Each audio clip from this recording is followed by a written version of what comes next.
declaration does do, and I will do this by looking at immigration in particular. And secondly, there is also a story there that I call the social contract. I believe that's quite relevant to what you'll be talking to us later.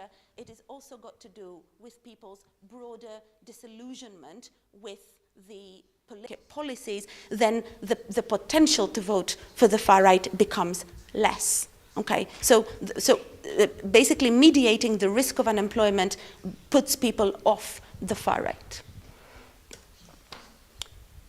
Secondly, with regards to immigration, as I said, most of the literature says because immigration is the most statistically significant variable, therefore cultural backlash. But this is from European social survey data. Now, we have done this analysis both for the 2014 wave that has a special immigration module and looks at immigration in particular, but also we've also done it for the full 8 waves at the moment, so from 2002 to 2016. We find the same thing. What is that? Actually, there are more people who dislike the impact of immigration on the economy than the impact of immigration on culture.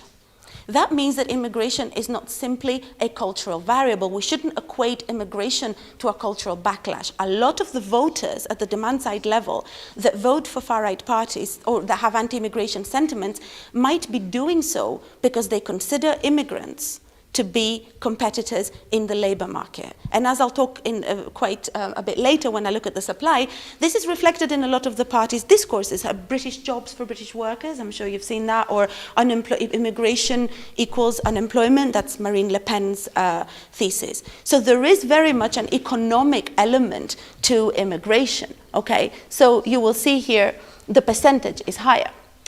Now, to move on anti-immigration sentiments and the link with far-right party support, again, as I say, we see from our data too, European social survey data, that indeed the cultural element is a stronger principle, right? So you can see with the percentage of those concerned with culture is higher than the percentage of those concerned with the economic impact of immigration.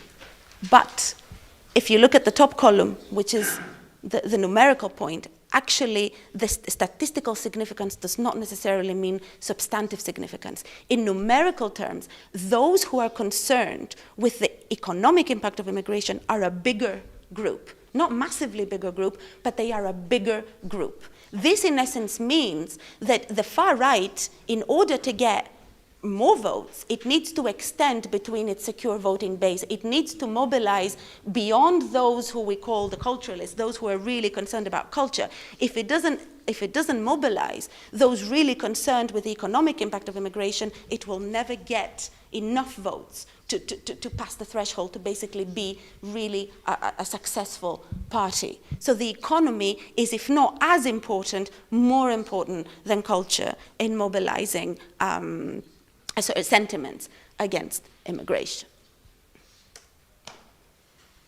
I'm going through these quickly, so if anybody has any questions, please go for it. Now, as I said, there is also a second dimension to this. What did I say so far? I think the argument I'm making here is that a political party can only be successful if it extends beyond its secure voting base. And that needs to go beyond immigration completely, right? It cannot be only those concerned with immigration. The same European social survey data also told us that, paradoxically, if you like, there is also a big group that is likely to vote for the far right or would vote for the far right, but really doesn't have strong immigration concerns at all. How can we explain that? Well, I think we can explain that by looking more broadly at the social contract. This is now, again, some work I've done with my colleague Sofia Vassilopoulou from the University of York, where we look at basically good governance indicators and far-right party support. In a nutshell, what we find here, we've used the European Quality of Governance Index of 2013, but we've also used in other work European Social Survey data that I'm happy to share with you should you want to see it.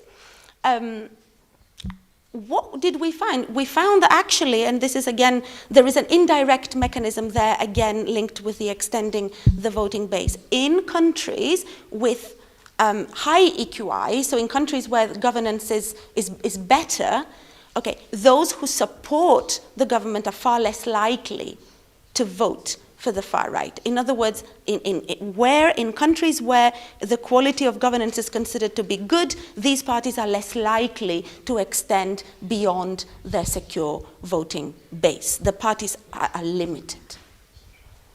And let's look at it in terms of immigration. You see here we've split basically how anti-immigrant, we've interacted basically quality of governance and how anti-immigrant one is.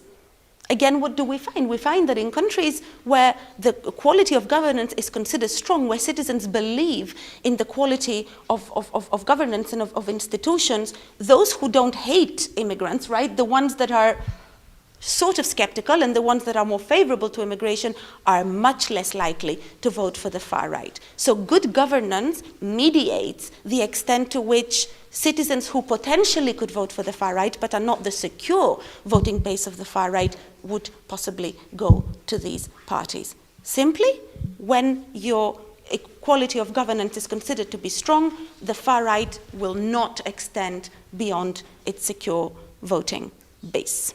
Okay. So this was the demand. This is the opportunity. If you have poor governance, if people are pushed away from the political mainstream, and if they have multiple insecurities, both at the social, so sociotropic and egotropic, you have a potential. When is this potential likely to be utilized? Now we did work using the Comparative Manifestos project that basically looks at the manifestos of parties across Europe. And we made an interesting observation. In fact, nationalism, I'll show you this, there is an increase here. We operationalized nationalism. I can explain later how we did it. And we saw that indeed, while, as I argued, at the popular level, nationalism is not the key, at the supply side level, nationalism is the key. There is an increase of the salience of nationalism across the party system, across European countries. And look, in fact, after sort of 2015, there is a massive increase. What does that mean? Parties across the party system talk more about nationalism. They frame all their issues more in a nationalist way. They use nationalist language, right? They basically use this in-group, out-group distinction quite strongly. But if I go, how do I go back? Thank you. Oh, cheers, couldn't see it. What type of nationalism? Because as I said earlier, there are different types of nationalism that parties can draw on. If we look at the far right in particular, we will see that there is a particular type, a specific type of far right party that is increasing. Now, we tend to think of this as a sort of, we see the end product, right? So you see the parliament, you see, oh, the AFD is doing really well. Oh, in Austria, the FPO is doing really well. But we don't think so easily comparatively. What about countries where more than one far-right party operates in the same country? Which one is more likely to be successful? Why in Austria is it the FPO and not the BZÖ? Why in Germany is it the AFD, right? And it's not the NPD. Okay, why? Why within the same country even is it a particular type of party? It is because all the parties that are successful, they have something in common. What I call the new winning formula of civic nationalism. And this civic nationalism has two key characteristics. Number one, it frames nationalism in an institutional way, saying that basically foreigners, certain type of foreigners, are a threat to the liberal value consensus that our society relies on. And number two, they also put forward this sort of welfare state policy and importance of compensation. Let me show you this to make my point. This is, I don't know if you're familiar with this, this is all part of the AFD's electoral campaign in 2017. I think these posters, these posters make my point really well, I think. So what do they do here? If you look at the top left, they're basically saying, we're Germans. That means we're basically liberal. We want to put our bikinis on and go to the beach and, just basically be Western. Why should these Muslim, narrow-minded fundamentalists come and tell us that they need to wear the burqa and basically erode our values. But these values are liberal democratic values. They're not just any values. I mean, look at the one on the right there. You know, if we want to eat pork, we can eat pork, right? Why should they come in and tell us what kind of food we should eat? Right, and the same there. We want to drink wine, so there is an attack, if you like, on the culture of these people that they present as, you know, foreigners. So we drink alcohol and we eat pork, none of which are allowed, okay, according to Islam. And of course, we must stop Islamization, because look, if we become, you know, Islamized, is that a word? Then we're all going to have to walk around in this really sort of, you know, restrictive burqa kind of outfit. But what I want to say here, which I don't have a picture of, but if you think about it, this is not an argument made on religious terms. They're not basically saying it's a clash of civilizations between our religion and their religion, but they're basically using a secular justification of exclusion for religion. Now, Marine Le Pen's adoption of French republicanism and laïcité is a perfect example of that. She's not saying their religion is clashing with our religion, but she's saying the French Republic is a secular republic. The values of the French Republic are secular completely. So no invasive religion will be allowed. Okay, it is not a threat to our religion, it is a threat to our secular, liberal, democratic values. Here now, so this was the first point. Now here is the interesting bit with the economy again that I mentioned. So what we did is we looked at the manifestos, as I said, sure, thank you, from the Comparative Manifestos project. And we thought, okay, let's look at again the supply. If most people say this is a cultural issue, then obviously, as I showed you earlier, there is a cultural response. But there is also an economic response. So what is interesting from those parties, and I'm showing you just a few here, but I have data for more, is that they themselves are emphasizing a sort of a welfare state, economically oriented type of argument. So this is what we call the welfare index here. You can see that the Front National, what does this mean? The Front National has increasingly adopted welfareist policies in its agenda. So while we think that these parties don't care about the economy and they only care about culture, they're saying we need to secure our jobs. We need to cater for those whose jobs are at risk. We need to cater for those who no longer might have access to the welfare state because immigrants are competing with them and they're taking away the scarce common resources of our nation. Exactly the same thing is done by the FPO. You can see here there's a bit of variation, but essentially also the FPO talks a lot about losing jobs. And if we want to talk about it anecdotally, as I said, you know, this was something that also UKIP did a lot, and you know, British Jobs for British Workers, and many other parties. So many of these parties are departing from what Herbert Kitchell would call, you know, the neoliberal winning formula, and are becoming increasingly more protectionist and welfarist. Okay, so just to quickly proceed to what is going to happen next week, which I think we're all really worried about, or hopefully we are all really worried about. What does this mean for Europe? So, obviously, I think we would expect that the far right or any niche party is likely to do better at European Parliament elections simply because these are second-order elections, and that means that they tend to exaggerate support for smaller parties, right? So again, in simple English, that means that it's okay to vote for someone on the extremes because they're not really going to become government. That's what many people think. So I'm not so worried. So if I want to express my protest, I'm more likely to do so at the European level than I would do at my own national parliament level. But I do think we need to be very cautious about the populist hype. Yes, there is a phenomenon going on, but at the same time, two things to point out here. I think number one is that there is a big increase, but that increase is driven in many ways from specific countries. The Lega has massive support, Okay, and also Vox here in Spain seems to be having a lot of support, but also the far right is now broken down in many new parties. Not all the parties seem to be doing that well. Some seem to have stagnated.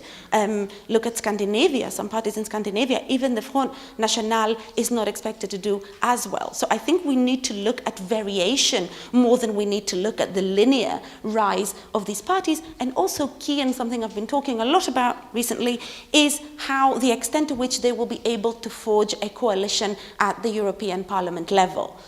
Salvini is making a big effort at the moment with his new alliance, but currently these parties are divided between these three groups.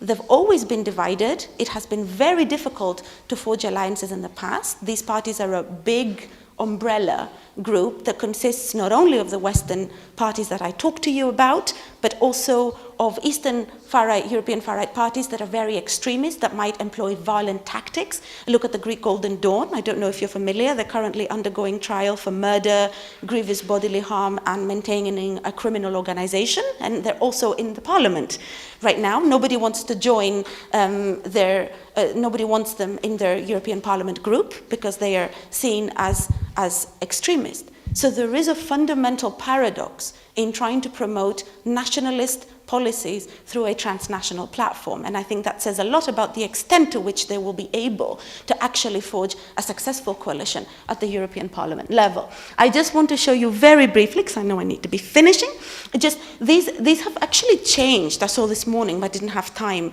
to change it. But you can see here that not all these parties are meant to show an increase, right? There is variation in the polls. And if you saw the recent scandal that broke out this weekend with the FPO, that might have an effect on them as well. So not all these parties are rising. I think that's a really important takeaway point. And also a paradox to get you going, just maybe for the discussion, is that this is taken from Eurobarometer data. Now we have a bit of a clash here because while we know nationalists are doing really well at the European Parliament level, as I said, etc. In fact, also really well is the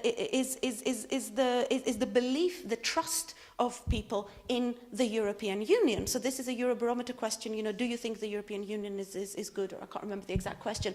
And in fact, it's at one of the highest levels it's ever been. So paradoxically, citizens both now believe in Europe, even the far right after the Brexit difficulty in implementing it. Now even the far, to put it nicely, even the far-right parties themselves have sort of abandoned this blatant exit for more soft Euroscepticism. They're now saying, oh yeah, we need to forge change from within. Okay, so there is a contradiction, a tension there. So just very briefly to conclude, what I wanted to convey in the very short 25 minutes that I had is that to see this as simply a cultural backlash phenomenon, I think, is to tell half the story. We also need to look at economic considerations and good governance considerations at the demand side level. And most importantly, we need to look at what these parties themselves are doing in order to get their support. And I think they're smarter in a way than we are, than a lot of the other parties are, in actually campaigning actively and in actually getting those people who are insecure and may potentially vote for them, right? The European Parliament elections are important. They are second-order elections. They might inflate support, but again, we don't know how these coalitions are going to pan out. But just to throw a last idea at you, I think so this tells us that the story is mixed. It's not as straightforward as much of the literature would suggest. But I still think that there is a big challenge there, and hopefully we can talk about that later. I think the challenge is not in the number or percentage of votes that these parties are getting, but I think the real challenge is in the extent to which they are actually able to drive party competition. So what I keep hearing in places I go to give talks or in everywhere in places, in things that I read, is that in order to defeat the far right, we must become the far right. We as center-right or center-left or any other mainstream party, if we want to stop them, we must adopt strict anti-immigration policies, and only then will we be able to, to limit their support. But is that really the solution? Should we actually become them in order to defeat them? So I think what is going on at the moment is not only what is more at stake, is not just a vote, but what is really at stake is indirectly the broad idea of Europe, and more specifically the broad idea of the freedom of movement and of immigration that Europe is all about. Thank you.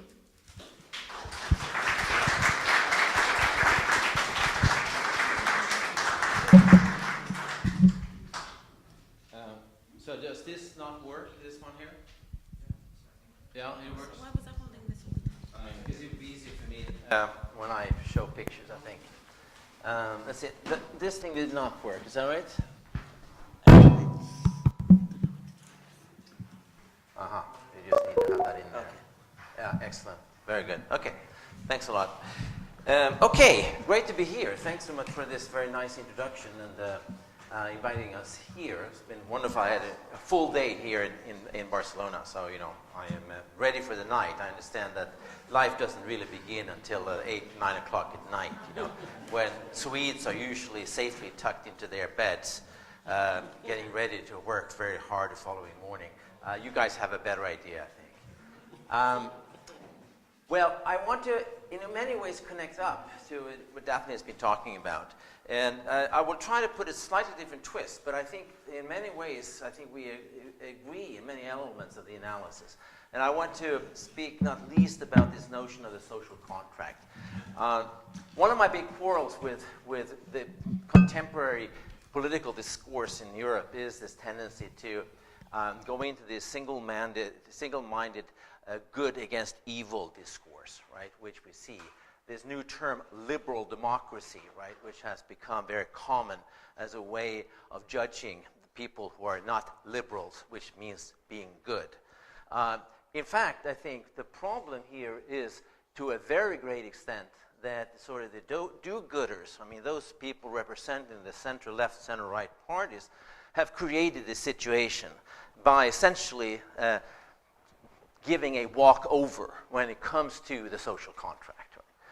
They have been enamored, with post-national visions of different sorts, and have failed to pay attention to the importance of a social contract. A social contract which, in reality, only is possible so far within the units we call nation states. Right? There is no real democracy outside. There certainly can be no politics of solidarity, really, outside of the nation states. So the failures here, I think, are really key.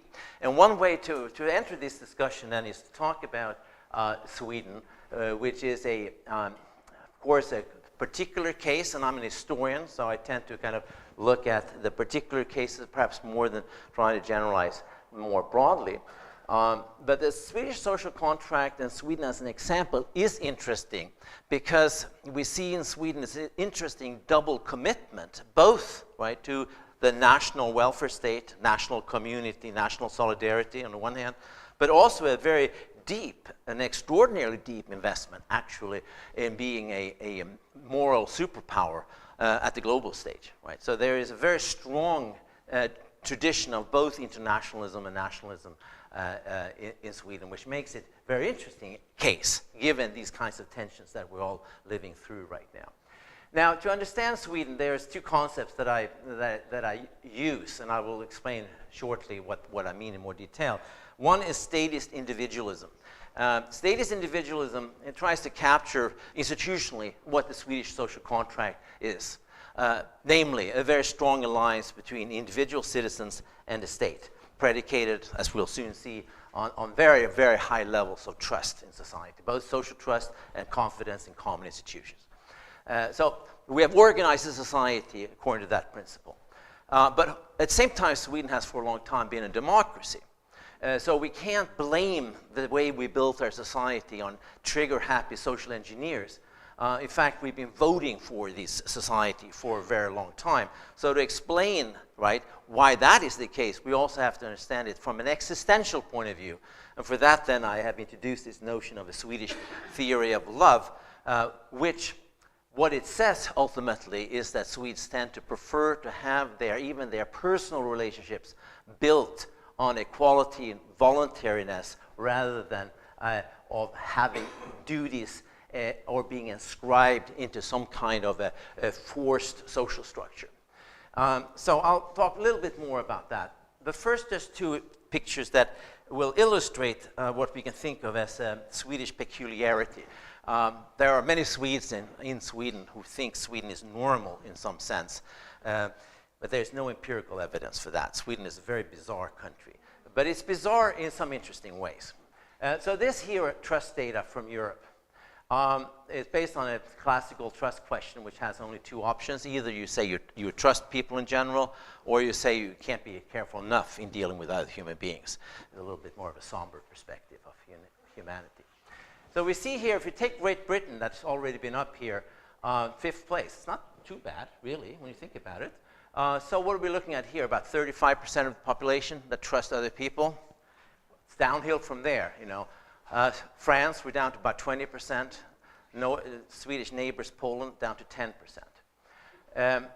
So you see then there's a small country, small group of countries that stick out.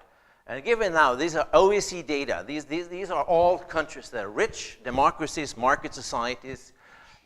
These differences are huge. Normally, the differences are much smaller. You have to hire specialists on statistics to create any sort of drama in your graphs. But here it's actually quite easy. Now, you can say, is trust a good thing? Some people would argue, no, you have to have more distrust, because why should you trust other people when they may be dishonest? Why would you want to trust politicians if they are corrupt, right? I had some interesting lunch conversations about this today with Umut. So there are reasons sometimes to kind of say that the Swedes are actually the dumb ones, you know. They are standing in their line, they're following the rules. But at the aggregate level, as it turns out, most social scientists would agree that social trust is a huge comparative advantage. Because low trust translates into very high transaction costs. You have to protect yourself against untrustworthy people, corrupt politicians, market people who try to rip you off and so forth, right? So trust is a very big positive.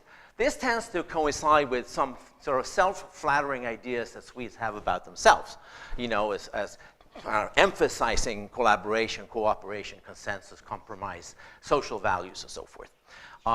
Swedes think of themselves as people who wake up in the morning, they get a cup of coffee, they sort of wake up, and then the first thought in their head is, what good can I do for society today? Now, I make fun of them, but there's some things, that seem to indicate that there's some truth in that, but it's not the whole picture. Because the other one has to do with extraordinary emphasis, on the individual, on individual freedom and autonomy in Sweden. This is a world values map. This is also another survey that's been done since the early 80s that tries in different ways to measure the extent to which in different cultures, right, certain types of values, and I'm here particularly interested in values concerned with individual autonomy and freedom, how they sort of spread around the globe.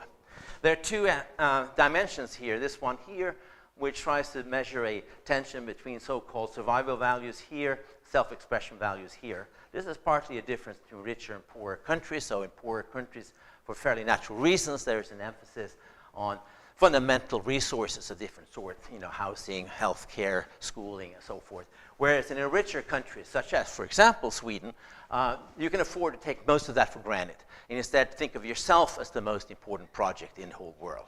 Some evil people refer to that as a form of narcissism. It's a little bit unfair, because, of course, you can imagine people both wanting to do something useful of their own life, but do it in a pro-social context. So we should be careful not to create a opposition, right, between individualism and social values. The other dimension over here measures tensions between so-called traditional values here and secular, rational values up here. Traditional values, those are values that tend to focus on the kind of collectivities that we see in between individual and state. The traditional, often patriarchal family, the clan, the religious community, the ethnic group. Right? Hugely important in many, many parts of the world, I would say, including here in this country, where family, for example, I think is quite important as an institution. This is where you have your identity, your trust, your sense of security, right? Your relations of honor and loyalty and so forth. Secular rational values, on the other hand, are values that we can associate with the Enlightenment. These see the individual as the base unit in society, not the family or any of the other collectivities. Right? These values tend to be linked to values that are related to emphasis on the individual, such as gender equality, children's rights, rights of the elderly, rights of the disabled, sexual minorities, and so forth. Right? Now, what we see then, if we look at Sweden, right, is a curious thing because it's located up here. So it's extreme in both of these dimensions, right? In fact, it's so extreme that as this particular survey is redone, you know, year after year, Sweden keeps popping outside of the frame. So they have to adjust the entire frame in order to keep Sweden inside, okay? So you can say Sweden is utterly uninteresting in any sort of comparative sense, right? Because, of course, normality resides in this zone here, right? But there is a reason why Sweden is a little bit interesting, which is that there's a tendency for the world at large to move in this direction, right? And one way to think about this, right, is that if you want to understand the Swedish social contract, you have to think about two balls in the air, right? It's characterized both by strong social values and by values emphasizing individual freedom. So you can say, right, from a social point of view, it's a well-functioning society. From the individual's point of view, it's a project of individual freedom, right? And in general, I would say in the world, right, these are rather universal values. Most people in the world would, on average, whenever possible, prefer to be a little bit more free than less free. Right? So there's a reason then to think about the Swedish social contract. Now, returning then to the trust issue, we can think of trust in a little bit more sophisticated way than the way it's often thought of. Think of trust in terms of a globe or a circle. At the very middle of this, right, we have what we can think of as the hot core of trust that we have in those that are very close to us. We call that particularized trust. And when we then move towards the edge of this globe or circle, we start to include more and more people in what we can think of as a trust community. And at the very edge, we have included everybody, theoretically. And that is what we call generalized trust.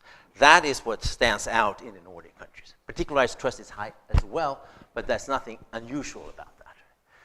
Now, what is interesting then theoretically here, right, is to think about what are the principles at work here. And what makes them different is that in the case of particularized trust, right, the organizing logic is really that of the rule of blood, if you will, right? Some notion of organic community. Whereas in the case of generalized trust, the emphasis is on rule of law, on citizenship, on the institutions of the state, and that is the kind of logic then that is a characteristic of Sweden. One way to think about this then is to think in terms of this little triangle that I've created here, where we have a state here, individual here, and family and civil society over there. What is interesting about Sweden then, right, is that this axis here connecting the state and the individual is the dominant one, right? That's why I call it statist individuals. So the foremost expression of high trust societies is the willingness to pay taxes. In fact, in Sweden, the most popular public agency is the tax authority. Go figure. Try to explain that to your libertarian American friends. But of course, this is because it's an expression that there is a sense of functioning social contract, right? You pay your taxes, but they return to you in some form, right? In the form of social rights and investment in a common infrastructure, right? So this is then one, of course, a very important part of this. But there's something else going on, which is in some sense even more interesting. Namely that the modern Swedish project has very much been one of emancipating individuals from ties of dependency, unequal power relationships, in those traditional institutions, right, that we spoke a little bit that before. Institutions in the traditional family, many of the institutions in civil society, like charity organizations, for example.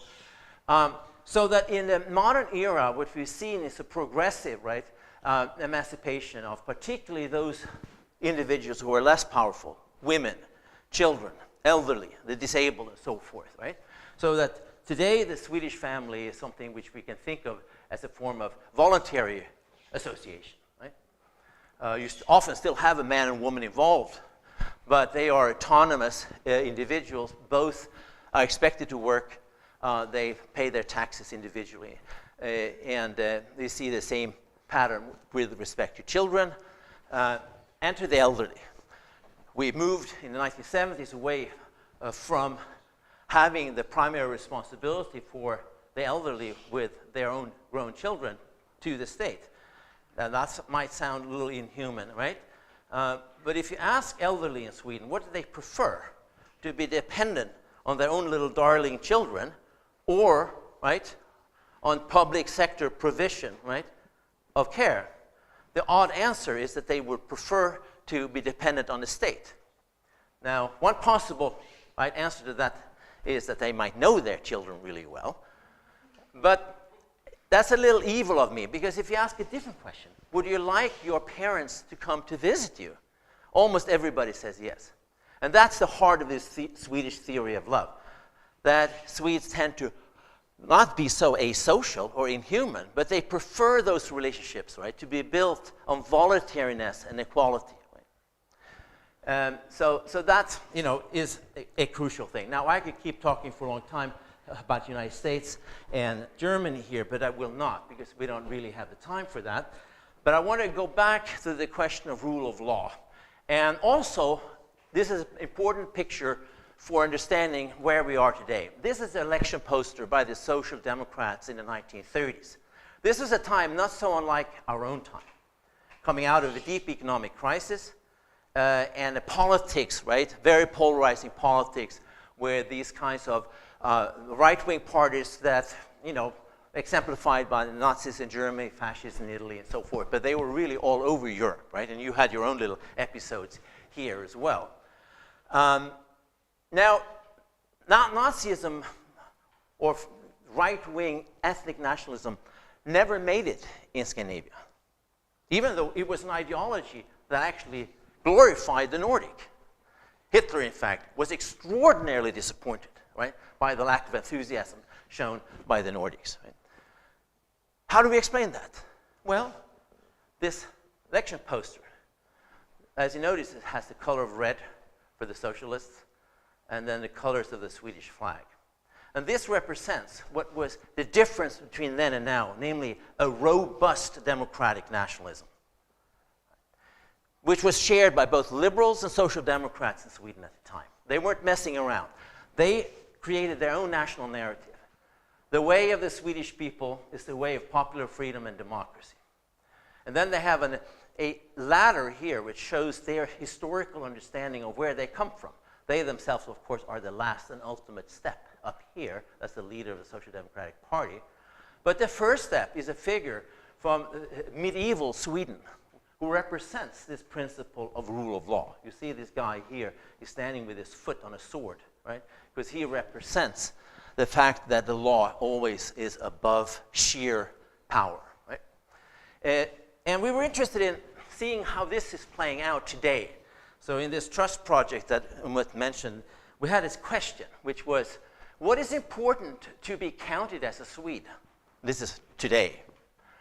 And we gave them some of these ethnic questions, right? Like to have ancestors from Sweden or to be born in Sweden. They were not big hits. There were some people that chose them. But the big hit was this one here, to follow Swedish laws. So this emphasis on rule of law, right, is still absolutely crucial to Swedish national identity. Now this, of course, is very nice because it suggests an openness, right? In a period of immigration, this is, of course, a very significant finding. And if we look at international data like the Pew have done on this, Sweden sticks out again here. Swedes are even less concerned about narrow ethnic identity than the large Anglo-Saxon immigrant countries are. So this is of course, very interesting. However, as open as the social contract may be in those terms, it is also extraordinarily demanding in this other dimension, which concerns work, the work ethic, right? So that is to say, we've had a long emphasis going back to the popular movements in Sweden in the beginning of the 19th century on what we call the wholesome worker, right? This notion, right? It's a bit of a Lutheran kind of moral, it's pretty heavy-handed, you know. I have to say it's nice to be here to get away from it for a few minutes, right? But it's a very powerful moral ideal, right? That suggests that everybody, no matter what the circumstances are, is expected to take a shower and show up at work in the morning, right? So it becomes a powerful way to include people in society, but it's also potentially, right, something can exclude people. This woman here in this picture was one of the women who were forcibly sterilized in Sweden during the 1940s and 50s. And we look at who these women were, it turns out that they were in general women who in various ways failed, right, to live up to these very strict moral ideals. And today, the situation is in many ways even more demanding because there's no outs for anybody, right? It's not like a woman could choose to be a housewife. I mean, forget it.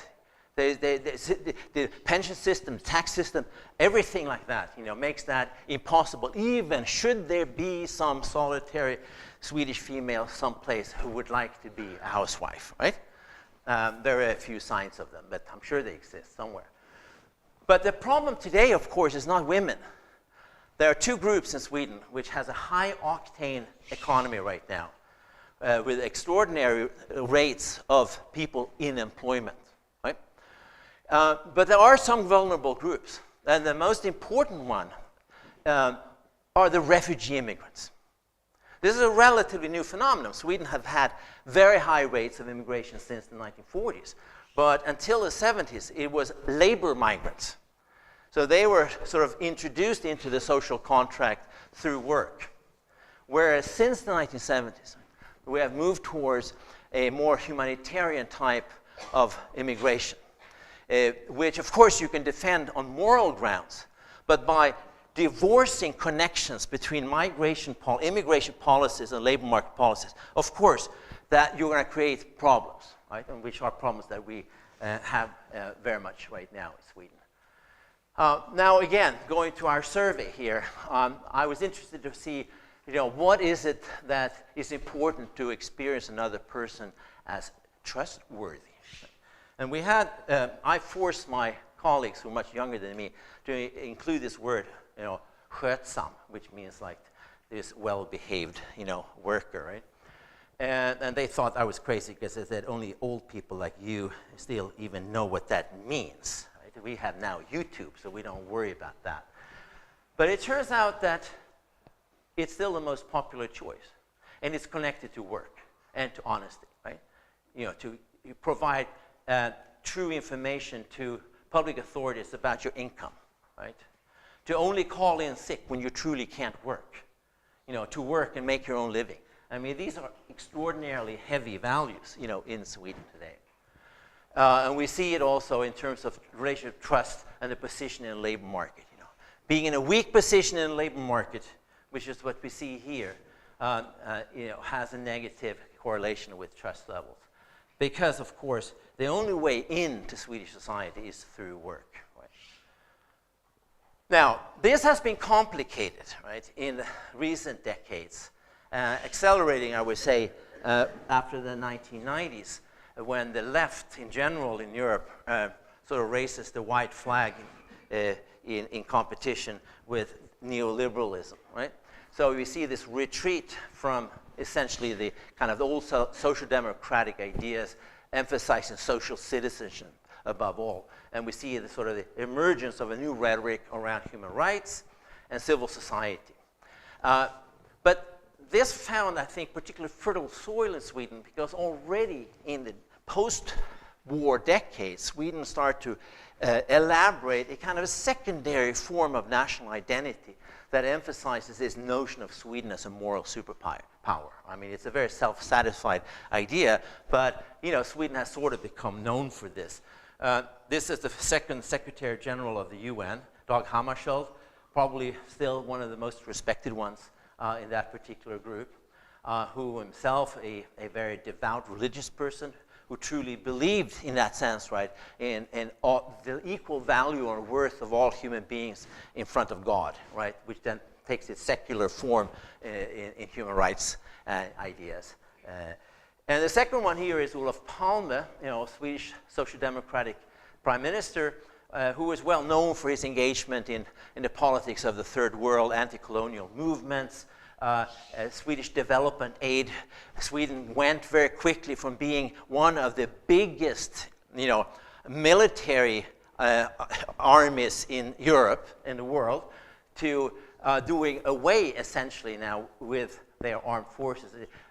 We are told in Sweden that we have enough of a armed force to be able to protect one small town for about 20 minutes. That's the extent of it. But instead, we built up a very huge apparatus around development aid, right? So it's become a very important part of Swedish identity. And where I wanted to leave you now is to have a little discussion about what that means in terms of where we are now. Because what's happened is that for a long, long time in Sweden, people thought that there was no big contradiction, right, between the politics of national solidarity on the one hand and the politics of global solidarity on the other. I mean, what was the big problem, right? You want to do good things in Sweden, so you build a welfare state. You want to do pretty much the same good things in terms of, you know, justice, solidarity, fairness on the global level, so you go for human rights, for all different forms of development programs. And I think many, many people in Sweden today, at the popular level, do in fact feel very attached to both of these ideals. They want both. The problem is that if we look a little bit more closely at this, it becomes clearer. That is to say, if we look here, this is the one that emphasizes citizenship and the nation state. We see how this is where this very strict social contract is operating, right? The one that ties work, right? Citizens who work, pay taxes, and receive rights. And this, right, is a social contract that is built on notions of a conditional form of altruism, right? It's bounded, and it's built on the notion of reciprocity. Everybody contributes, and everybody receives, right? No free lunches. There's no welfare in the sort of Anglo-Saxon sense of that word, right? It's not like handouts for the poor. There's no element of charity involved. In fact, the whole modern Swedish project has been about eliminating the need for charity or philanthropy because it's demeaning to those who receive, right? So this, of course, then operates within a bounded nation state. The state you can think of as a big insurance company. And this is not sort of an accident. It's not as if you can just easily say, well, we like these parts here, but we'll skip that bounded nation state part, because that sort of seems xenophobic. Because it's intrinsic, it's absolutely essential, it's constitutive to the whole social contract. And this then is based also in a certain type of a stingy traditional majoritarian democracy that we've had in Sweden, right? Where we reveal ourselves as these sort of stingy poor peasants that we are historically.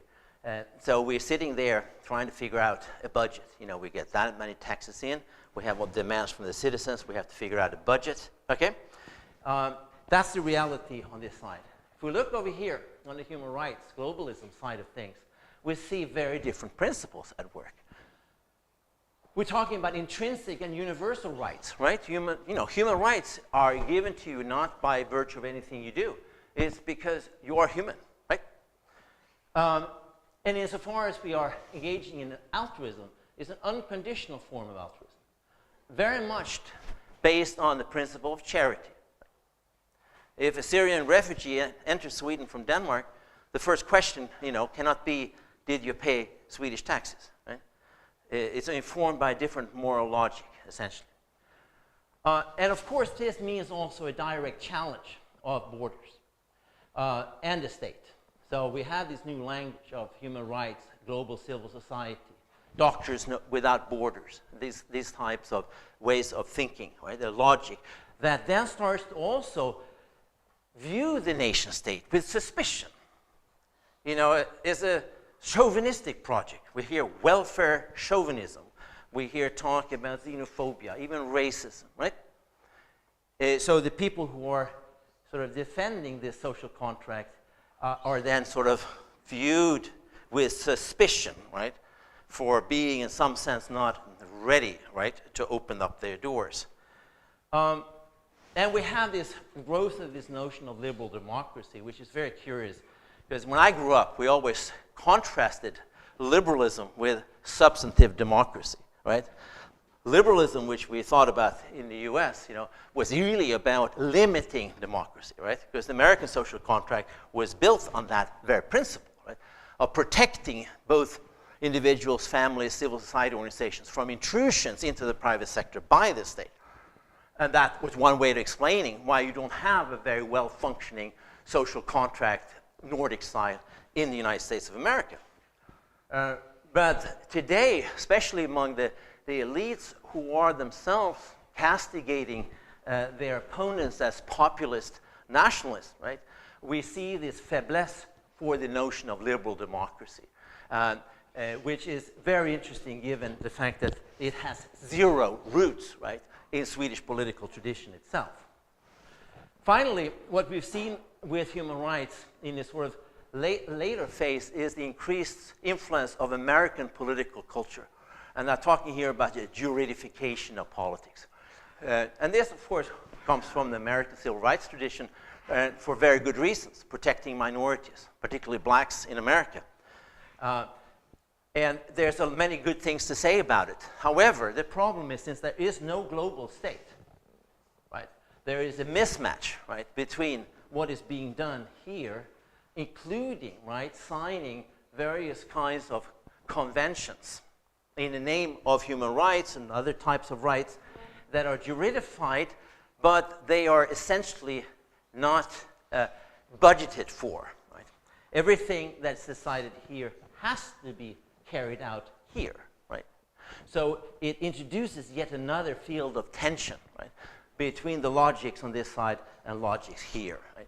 And this is essentially where we find ourselves now in Sweden. And it's an interesting situation, right? Because as I said before, one reason that we can explain Sweden being so open during the fall of 2015 is because we have a very deep investment in the human rights side, right? And because we aren't so sensitive about a narrow ethnic national identity, there is, you know, a very large openness in Swedish society. But even as that is true, there is an equally strong investment on this side. There is no single political party in Sweden that in any serious way is questioning the legitimacy of the welfare state. Right? So the real question now here in Sweden, and I think that does apply a little bit more broadly, that is to say that we have to find a more civilized way of talking to each other, right, about these things. The demonization that we see of people who are defending, right, the legitimacy of the nation and the nation state, right? You know, this is a serious political mistake of people on the center right and center left, right?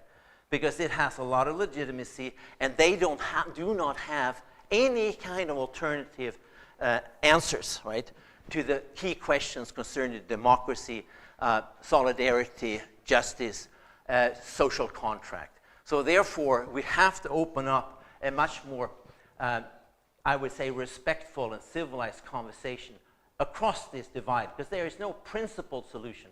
There are only pragmatic solutions to that dilemma that we find ourselves in. Thanks.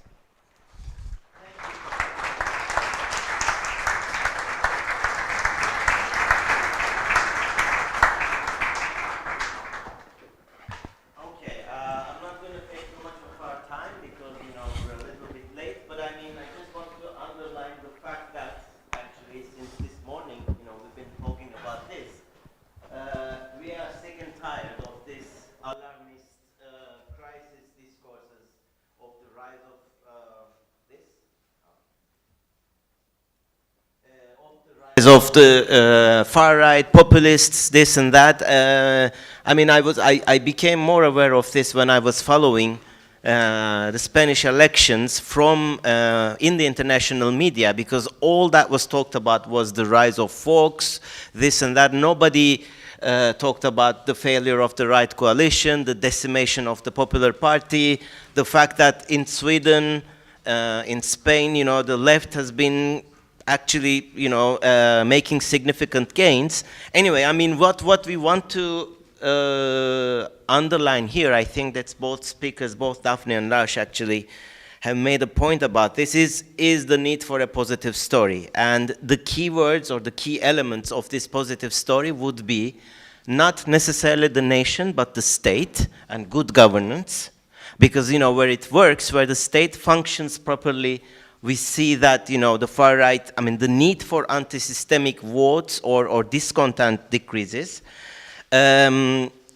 This, you know, this is a position that I wouldn't find myself, you know, I mean, I wouldn't believe that I would say 10 years ago, but I think it is time to accept that there is a need to acknowledge the need for the nation state as a bounded container for these rights and duties and obligations. So maybe there is a need to reclaim civic nationalism from the far right, but make it, you know, as bound to institutions, values, and ideologies, and the idea of a social contract as possible, which also brings us actually, emancipates us from the past, but a future-oriented vision. That is why I quite like Otto Bauer's definition of the nation, which is not a community of faith, I mean, like, not only a community of common ancestry, but a community of faith. You know, this is, you know, something that, you know, those of us who study nationalism are very much aware of, but it's been forgotten because it was written in 1924. And then, you know, when you have this social contract, that would be instrumental in creating the values that we need most, which are, I think, trust, but generalized trust, and solidarity. But I would like to leave it here and then open it to the floor. We have about 35 minutes, so please. 1, 2, 3. I start this way, and then I'll take 3 at a time, okay? Okay. Yeah. Thank you. A question for Professor Halikiopoulou. You talk a lot about immigration as being a driving factor. You were arguing that there was more on the economic side than the cultural side, but immigration still being a driving factor. But what about non-immigration factors, such as globalization driving inequality, and especially since the global financial crisis? Isn't that a key element to the rise of populism, authoritarianism, and nationalism? And on the cultural side, isn't there a very strong social conservative element, so anti-feminism, for example, or anti-other minority rights, that's irrespective of immigration? I'd like to address the question of the Swedish culture. If we look back 100, 120 years ago, Sweden was a very poor rural society. And I'd like to propose a historical look at the civic cultures of these different countries. Sweden is one example, extremely different from the Mediterranean countries. So how does that culture affect modern policy, our politics?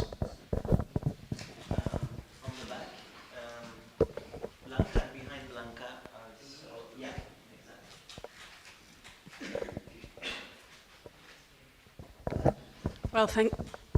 I'll take both of them. Gracias.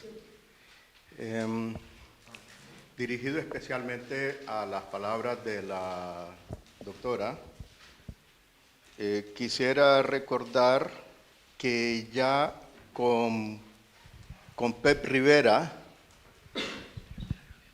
adelantamos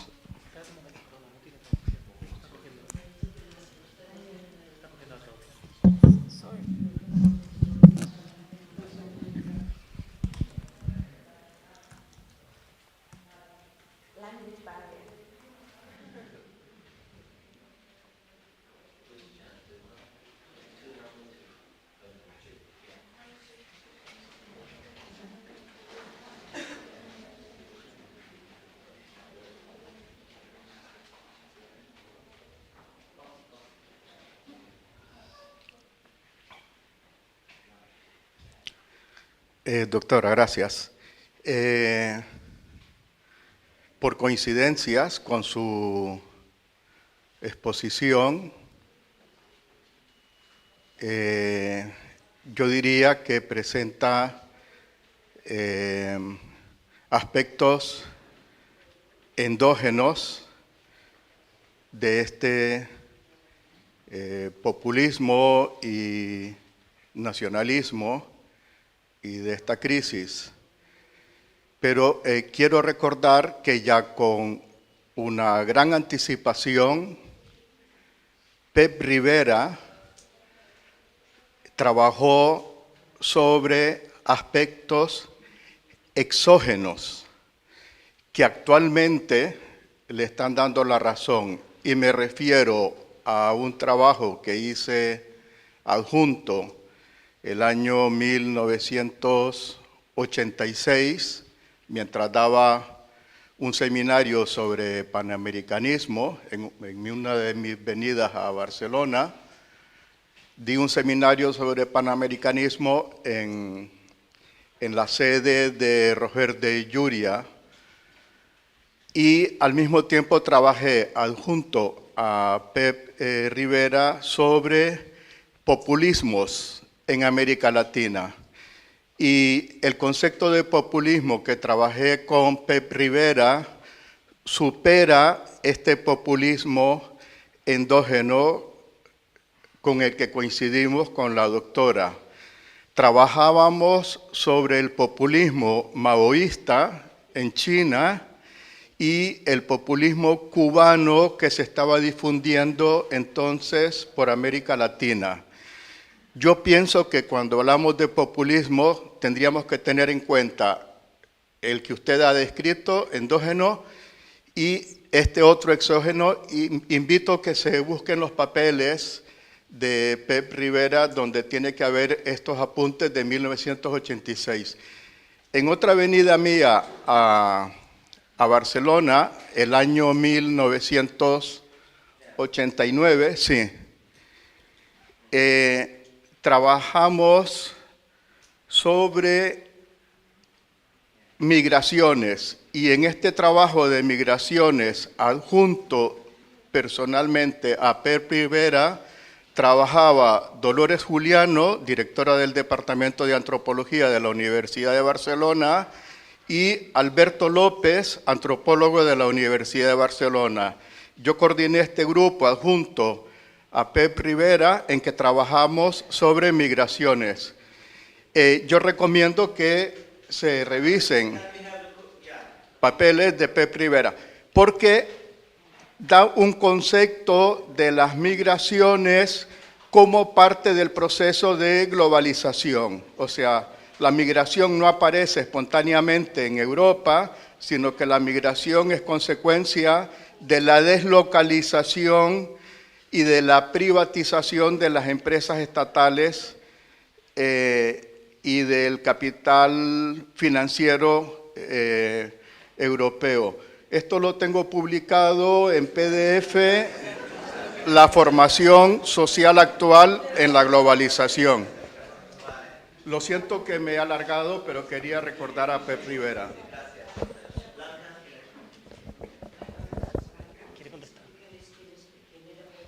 No, explícalo tú esto, por favor. Explícalo tú. Only for our guests, Pep Rivera was the founder and first director of CIDOB. And this gentleman was a person collaborating with him. So you didn't know Pep Rivera, and that is very normal.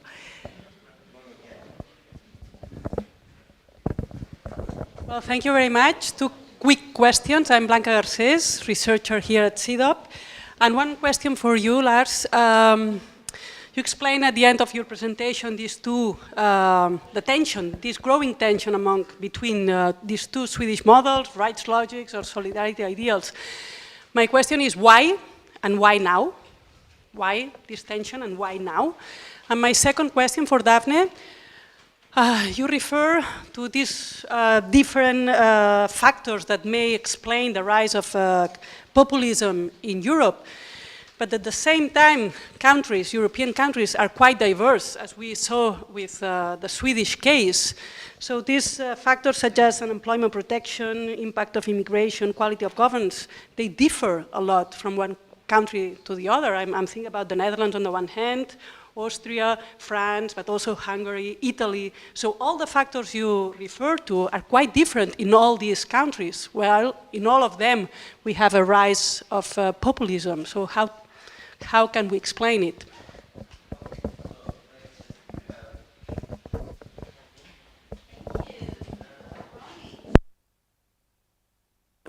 I've got one here, yeah, if I can be heard. Read the long question. My Spanish is limited. The translator did his best, but when the question goes on for about 10 minutes, it's very difficult to follow. So my answer to you will be super brief. I'm very skeptical of the term populism. What I work on is the far right. I'm talking about far right parties in Europe, and that is what my research is about.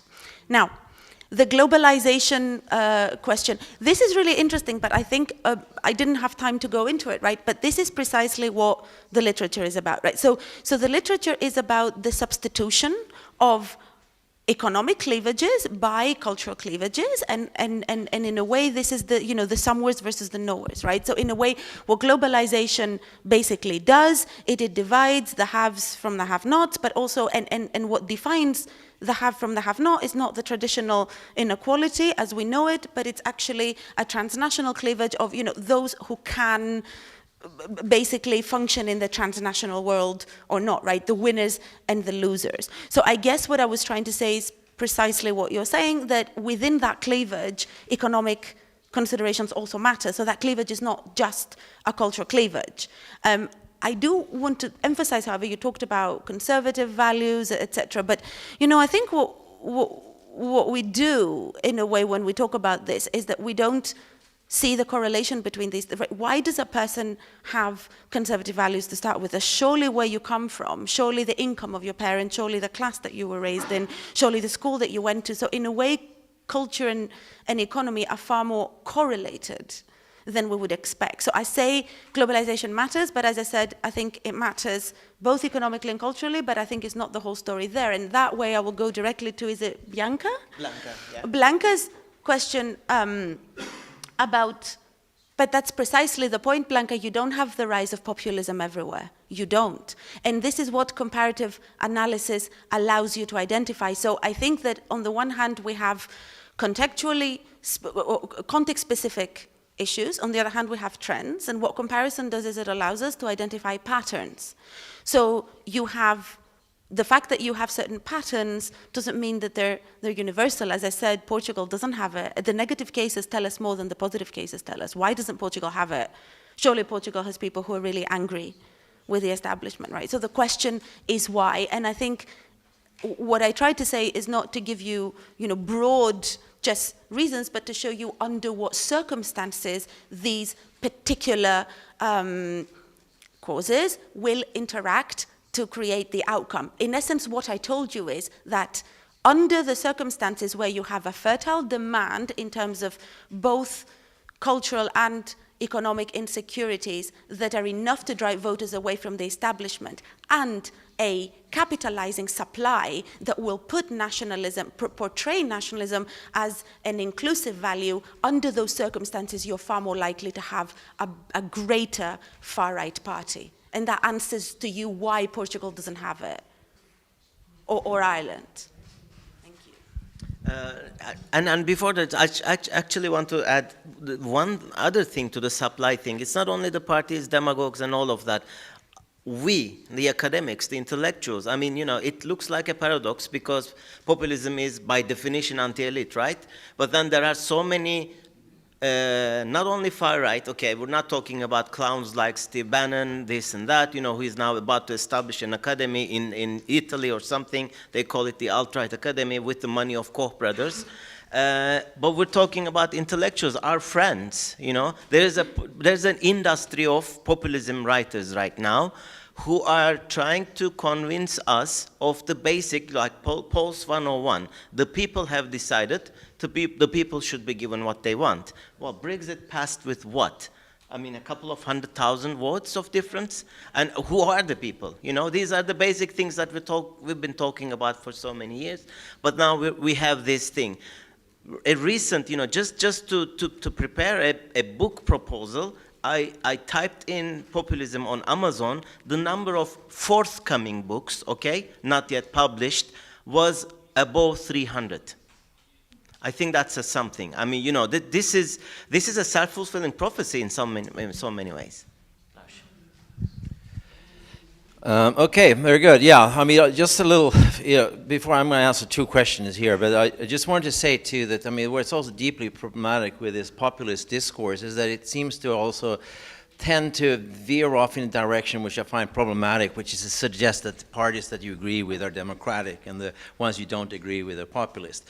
I mean, the Sweden Democrats in Sweden, for example, is probably today the party that has the most broad popular support in terms of membership. You know, it's very difficult to kind of accuse it of not being democratic, right? You can dislike their opinions, but the idea that they would be more populist than, let's say, a Green Party, you know, with a tiny group of people who are leading it, you know, from a comfortable office in downtown Stockholm, you know, why that in any way, right, would be more democratic, I have no clue, you know, how people are actually arguing about it. And that's part of the problem, because this kind of hectoring contempt, you know, that's being projected, you know, in using these terminologies in itself a big problem. You know, I think. I'm sorry.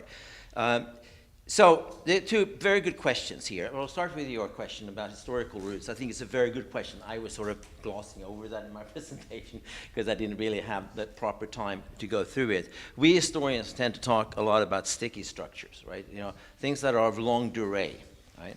And you know, in Sweden, what is interesting is that we had a very poor country, as you pointed out correctly, by the way. But it was a country of not just poor, but also free peasants. Right? We did not have feudalism. They were never enserfed. Right? They were represented in the Swedish parliament, uniquely in Europe, in fact. So they were participating, right? And they were participating in interesting ways at the local level, right? Where they themselves, right, paid the taxes that paid for the local clergy, right? Who was a very key institution in relationship to the state. That created that logic of reciprocity and oversight, right? Transparency, already well back, right, in the early modern period, right?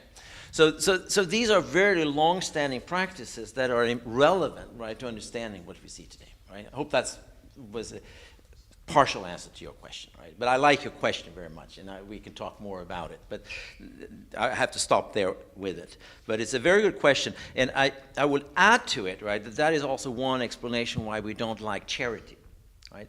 Because people who have once been poor, right, they are particularly, right, hostile to a politics of charity. That's one reason why we have moved away from that tradition for philanthropy and charity, right? Which means then I can go into the second question, which is about why now and what in a sense is the problem. The problem, right, is that we've ended up with an odd system of double bookkeeping right now. Because the way charity survived in Sweden after it was eliminated domestically, because we replaced it with taxes and social rights, was that it became something we did in relationship to people living in faraway countries that we didn't have any direct personal contact with. Right? So you could send your money, right, to save the children and the Red Cross to the starving children in Africa. Right? But since you didn't have a direct relationship, right, that sort of uncomfortable, right, existential dimension wasn't there. So you can have your warm, fuzzy feeling without being bothered, right, by being confronted, you know, with a person that is receiving your alms. Now, with migration, right, with you know, we can call like the sort of the empire striking back in the form of migration now going to Sweden, right? You have a situation where suddenly we are operating for two logics. Citizens are still expected, right, to follow this strict moral logic having to do with work. No free lunches, no special lines to get an apartment, no money coming in from the government, doing nothing, right? It's not even about a competition for work, as the point you were bringing up, because there's plenty of jobs in Sweden. I mean, this is not the issue. There's no real, conflict around that. But there is, right, a sense of injustice around these issues. And so the double bookkeeping aspect of it, right, is problematic, to having both a system of sort of demanding social contract and a more charity-oriented type of logic operating at the same time. Now, why now? Well, you can say in some sense that 2015 was, of course, important. We had like over 160,000 people arriving within, a period of a few months in Sweden. It did overburden our systems. All sorts of questions about schooling, social care, health care, real problems, right? Zero-sum kinds of issues were there. But it's been going on for longer than that, right? We were very active also during the Yugoslav disintegration, right? So there's been an ongoing process whereby little by little, I would say since the early 1990s, the traditional parties have receded or have stopped taking care of the social contract. Has to do with one thing that you brought up, which I think is super important, right? Is the ability of the state to deliver its end of the social contract. Now, the Swedish system is pretty good, but in certain parts, especially rural areas, it's not performing. So that creates also, lots of irritation. And those irritations then, when it's organized around real issues like housing, healthcare, and so forth, right? Those are legitimate conflicts, right? I mean, there are really legitimate claims that a citizen can make from his own government, right? I mean, that's central to the whole idea of a social contract. So it's not a question about racism or xenophobia in the first place. It is about, endangering the social contract. And that we have to take seriously and respect. Okay, so another set of questions this way. Okay, first, Matthias, and then I saw two more. Yeah. Thank you. So my question is to Daphne, and I know this is very hard to answer because it's a prediction, but I'm interested in hearing your perspective in terms of, I believe that before this wave of far-right movements, we were seeing a lot of kind of left-wing movements of more human rights to minorities, more of a, the world was more of a like pro-globalism, and things were going in the other direction.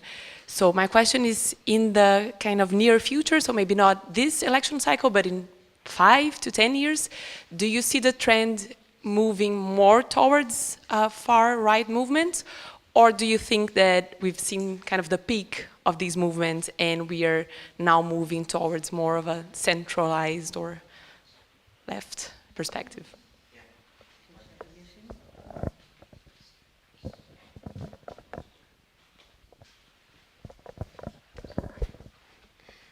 I also have a question for Daphne. I'm intrigued by your framework to analyze the far right, but I would like to push you a little bit more. So on the demand side, we have unemployment plus unemployment benefits and the quality of government, shaping basically the opportunity that there is for a right-wing or far right-wing party to emerge. My first question is, can you clarify what you mean by quality of government? I mean, how do you measure that? Is this like a subjective perception of it that citizens hold? Or is it something like how quickly you can renew your driving license or something like that? Yeah, I mean, how do you measure that? Because perception of it might be very different from the actual performance. Yeah? My second question is, and that might be a little bit unfair, but I'm still trying, the German story, I think I can explain with your framework quite well. But now comes the unfair part. I mean, how can we make use of your framework to account for the rather sudden rise of Vox in Spain? Yeah, because on the one hand, you have an economy with high levels of unemployment, then unemployment benefits, well, depends where you compare it to. Yeah? Then quality of government perceptions, probably not like in Sweden or in Germany. Yeah? But then you put a lot of weight actually on the agency of the political party and coming up with this civic nationalism. And there again is my question mark. To what extent can we treat Vox as an example of a party that embraces this civic nationalism rather than an old-fashioned ethnic one, at least from the propaganda that landed in my letterbox. I have my doubts, yeah? Sort of like this endorsement of bullfighting and hunting rights, and I don't know. It sounds very, I don't know how you square that.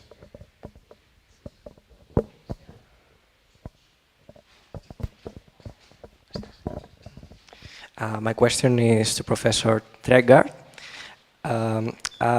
Many years ago, there was a documentary that explained the situation when Dalai Lama visited Norway, and he was not well received, we could say, by authorities, because Norwegian authorities were afraid that they would cause a bad impression to China in order to export fish products.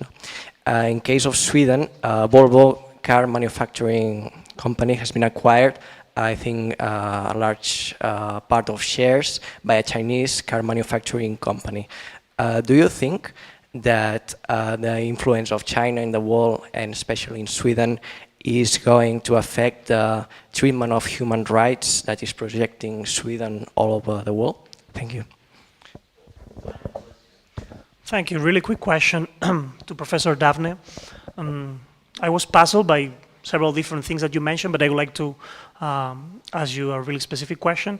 You mentioned that those far-right parties, on one hand, put at the center of their narratives this idea of liberal rights, defending liberal rights, and at the same time you said that to a great extent they also put forward the idea that the welfare state needs to be defended from whatever.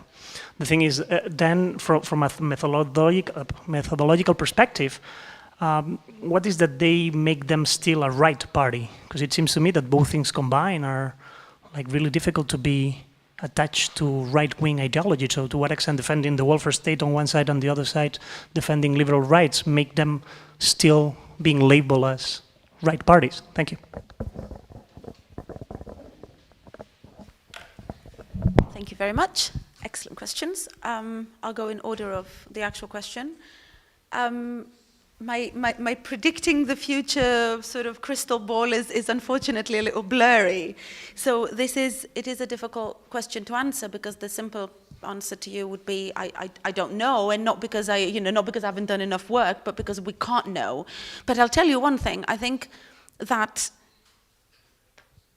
it will become worse if we make it. And I think that is really what I'm getting at with the supply side story, and what Umut just said about, the hype, basically. I think the more we make it into a big thing, the more of a big thing it will become.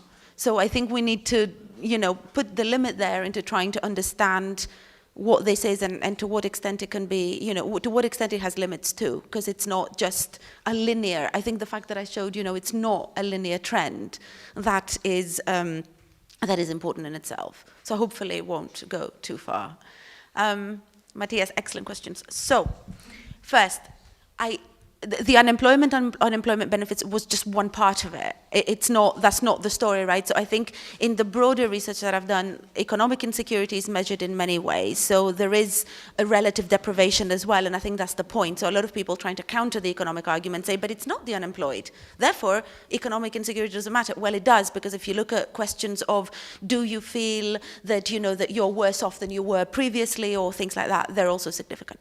Number two, you're very right in pointing this out. Our data is all about perceptions. It's not about actual good governance. So you could have fantastic governance, but if the citizens believe that you don't, then that's what we measure, which takes us again to the question of agency, right? It's also about the extent to which parties and politicians are able to convince people that that the government is not doing really well. Now, with regards to the Spanish question in particular, I wrote a paper a few years ago when Spain was an exceptional case, comparing Spain, Portugal, and Greece, and asking why out of all the pigs, or the crisis-ridden countries, why is it only Greece that experienced the rise of the far right, whereas Portugal and Spain didn't?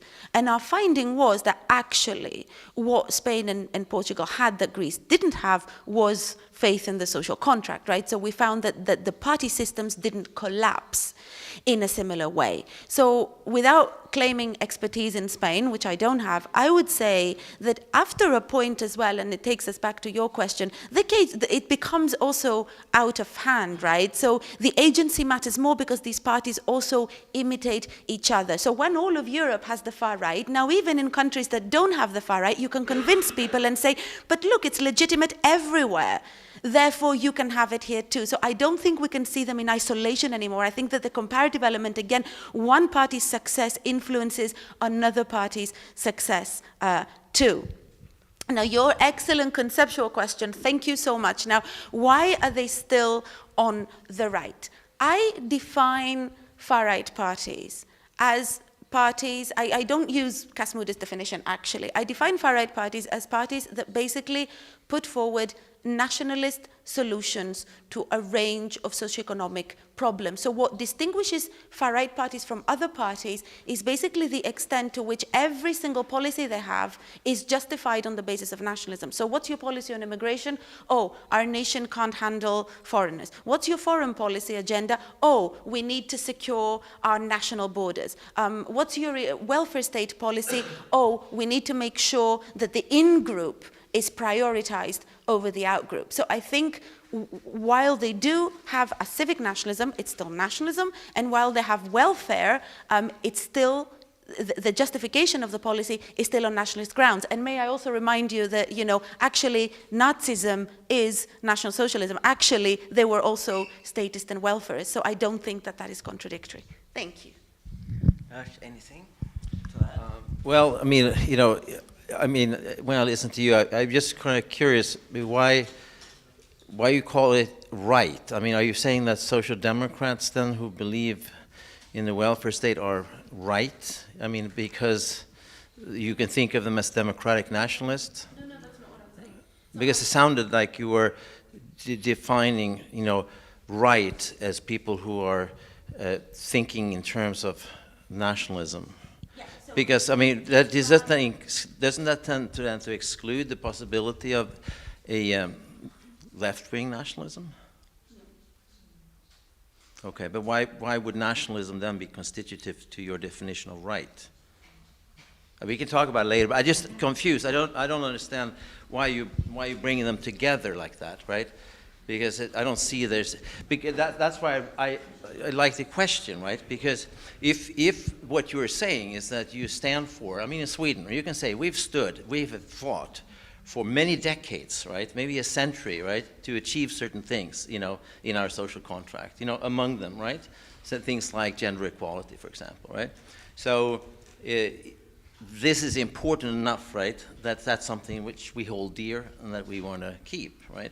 And we do that within a, let's say, ideological framework that probably, right, is better described as some form of left, right? So I thought that's how I interpreted that question from the back there. So you know, yeah. But I'll leave it there. We can talk more about that later. The final thing was about China, and I don't know that much. I think that question is very important for Europe, right? Because Europe right now, one reason we want to care about the European Union is actually to think more clearly about position of power. I mean, Americans have for a long time laughed at us in Europe for not being tough enough, right? And for not having a phone number that you can call in a time of crisis. And we're sort of standing now in front of a situation where we are surrounded by countries that might be very difficult, right? I mean, it's not just China, it's Russia, it's the United States, that God knows where the US is going, right? So I think the arguments for Europe right now are actually quite strong. I mean, in a way, it's an extension of the old peace argument, right? And we do need to get our act together vis-a-vis not just China, but you know, other countries in the world as well.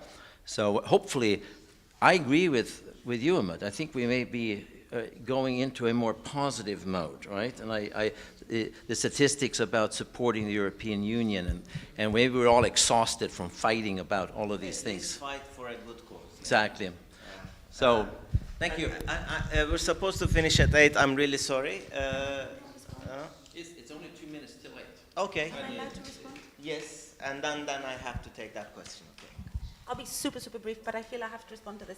I think you're very right in pointing to the pointing to the blurry lines between the categories. That is true of every party. What distinguishes between a center-right and a far-right? What distinguishes between a center-left and a far-left? There are always, if you think about it in circles, there is always overlap.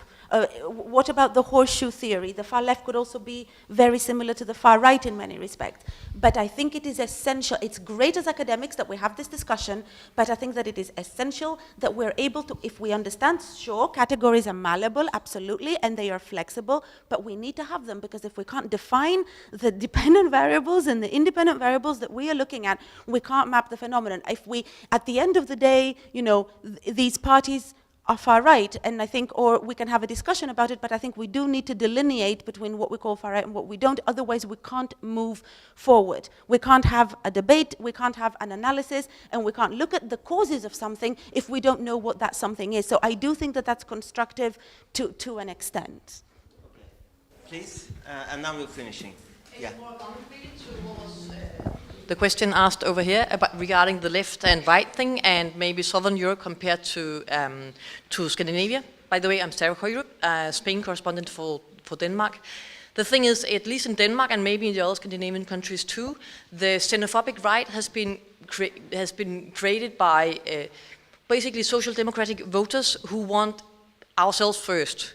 Whereas ourselves first concept in Greece and in Spain comes from the more central right, moving further right, because like the concept with the right is to be kind of unsolidaric and to request to ask for reciprocity, whereas the left wing represents the going all in solidarity. So in that sense, it's a right wing thing to be unsolidaric or to ask for reciprocity, but it's only when it's extreme that you find the xenophobes. But they might actually come from previous Labour Party voters.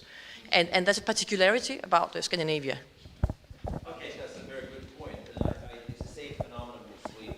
And we should also note that if you look, we've analyzed, right, the way Sweden Democrats have voted.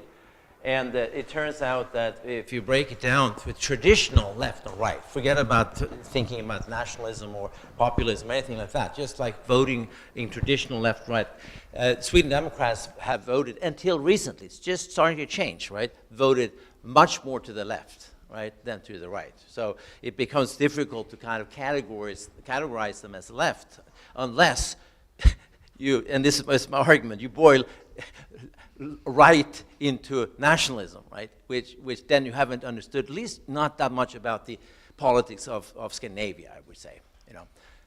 So yeah. Okay. Thank you very much for coming.